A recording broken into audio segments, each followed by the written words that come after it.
Why is the rate of meth abuse so high in Klamath Falls, Oregon? Many of us who live in this community ask ourselves this question. Is our own society to blame? Are the meth abusers to blame? The answer is there is no single entity to blame, and it continues to wreak its devastating effects on our community.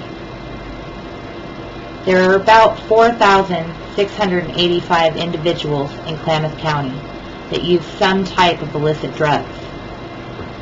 Approximately 361 of those individuals abuse methamphetamine and other stimulants. One social factor that impacts meth abusers are the availability of treatment opportunities and whether or not the abuser carries insurance. Other examples include factors such as domestic violence, child abuse and neglect, unemployment, and poverty.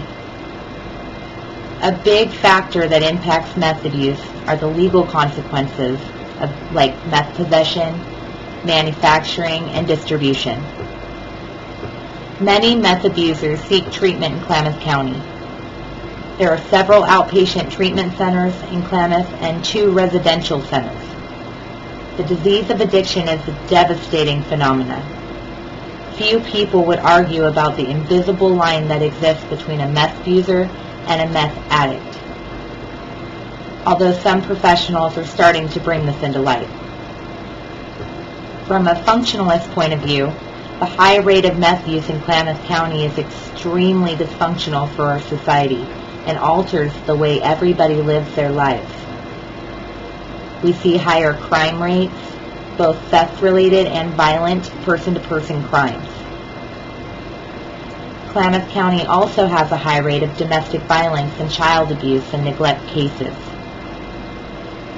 Statistics show that these 3 elements can go hand in hand. Our community has to live our lives more cautiously and try to remain aware. Meth abusers have a tough time functioning in society themselves. It is more difficult to do anything, from working a job, taking care of their children, or even going into the grocery store. Meth abusers are often outcasted, feared, or made fun of. Job opportunities are affected due to many factors such as hygiene, appearance, body language and speech, and of course criminal records. A symbolic internationalist might describe the problem first by explaining the labels that have been assigned to meth abusers. Labels given by society include tweakers, junkies, meth heads, and many more. Abusers also label themselves as lifers. Lifers are what drug addicts define themselves when they think that they know that they will never stay clean. It is a belief that they have. Due to being trapped in a using cycle, they can't see the light at the end of the tunnel.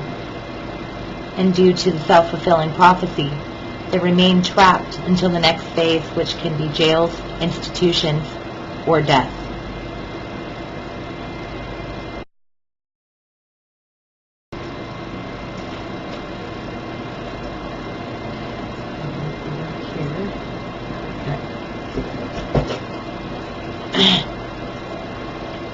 What lures people to meth?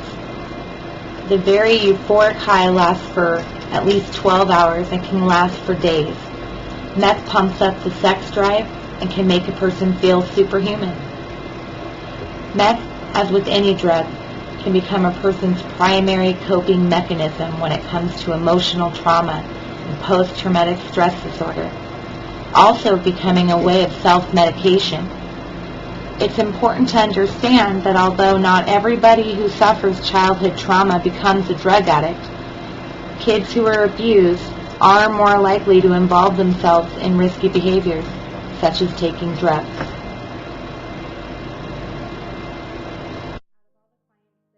You work with, how many of them are meth abusers? I want to say 70%, especially from Klamath. Okay, and what factors or institutions impact meth abuse, such as educational, vocational, and family upbringing? What factors impact? Yeah, like educational. Do you see people that have lower educational? Most meth addicts drop out of school if they start young enough. Mm, And then don't have insurance, don't have nothing. You know what I mean? right, Including teeth. right. Vocational. Do you think you see more unemployed meth abusers, or are they trying to hold down jobs? Or No. I would say 90% of people on meth don't have jobs and don't want one. Too busy. How do you think being labeled a meth addict, either or abuser, either they label themselves or society labels them, how do you think that affects the rate of relapse?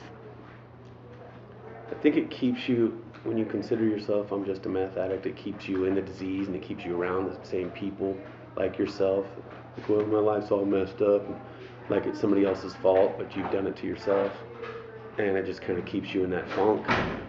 And until you've either had enough or the judge forces you to go to treatment, family, whatever, it doesn't change. You just stay in that group of friends, and you won't have a job, you won't have insurance, you won't have anything but an addiction.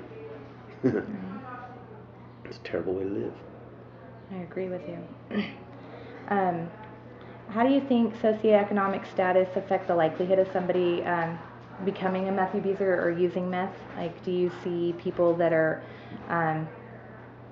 from like people that live in poverty, or pretty much? That's exactly the lifestyle. There's no such thing as a successful meth addict that I've ever seen.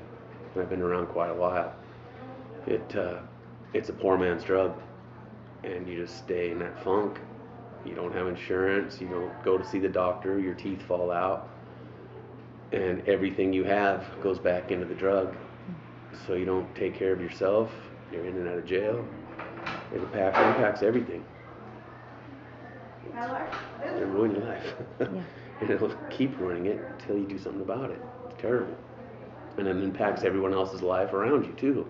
You know, you think you're just doing it to yourself, but your kids, your friends, your family, anybody that cares about you just watches you dwindle away, turn into a thief, and there's no future in it. How do you feel the meth abuse in Klamath County is affecting our society here? Terribly. I see ads in the paper, they're looking for bakers at a local bakery down here, and they state it right in the paper, we don't want tweakers. And I've seen ads on Craigslist saying we're looking for meth addicts who will stay up for days at a time, and it was a joke, and we will house you, but you won't have blankets. I got a whole thing on it in my phone, and it was just like a joke, but it's pretty serious, you know. It's an epidemic in this town. If 8 people have been arrested, say usually 5 or 6 of them, it's meth. And the other 2 or 3 is meth related, stealing and stuff, you know.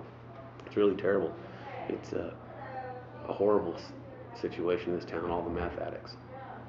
And it really turns you into a thief, man. I could be the nicest person in the world, choir and all this, you know, going to church, and you get on that meth, you turn into a thief. I don't know what it is about it, but you start stealing. And it don't matter who you steal from, mom, dad, kids, take their piggy bank, trade in their movies. You know, it's really horrible. And my last question is, how can we fix the meth problem in Klamath County? I'm not sure if we can. They got to figure out how to get rid of the stuff that they make it with. And as soon as they get rid of something, these people figure out something else to use to make it. And besides that, it's coming from Mexico on a regular basis. So I don't know. I think we just got to educate the people on how horrible it is on your life and everyone's life around you, so they don't use it. But you know, there's always going to be somebody on it, I believe. So I don't know if we can, but we're just going to have to live with it, I think. But it's definitely got a grip on this town. It's everywhere. That's it. Thank you very much, Mark. You're welcome. Thank you. Good luck.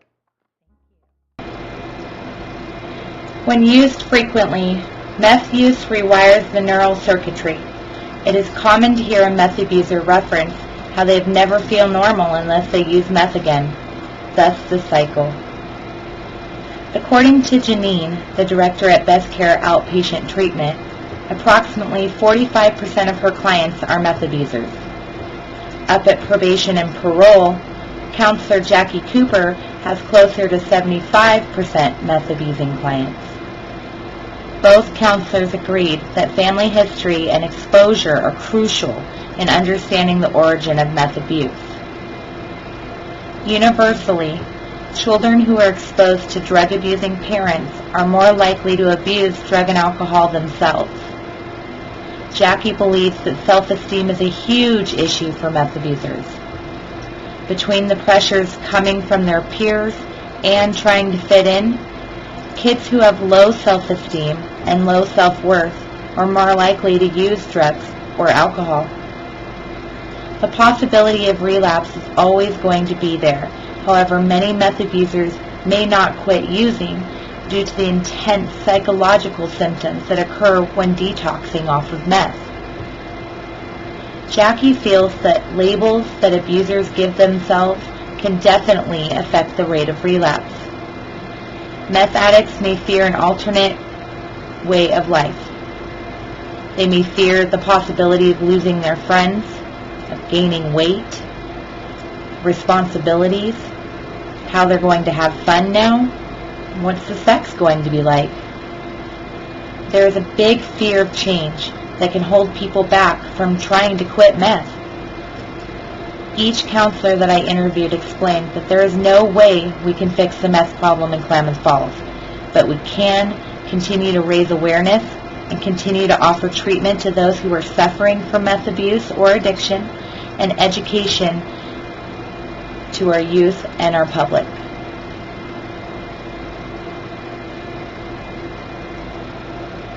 Methamphetamine is an extremely dangerous, devastating drug. The slogan has it right: don't even do it once.